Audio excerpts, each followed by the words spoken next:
మీరు ఎప్పుడైనా షిరిడి వెళ్ళారా? ఈ రోజుల్లో షిరిడి వెళ్ళని వాళ్ళు ఎవరు? బాబా తెలియని వాళ్ళు ఎవరు?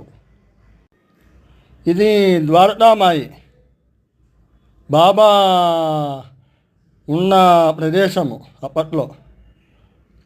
బాబా పేరు వినగానే మహల్సాపతి పేరు తెలిసే ఉంటుంది. ఇది చావడి.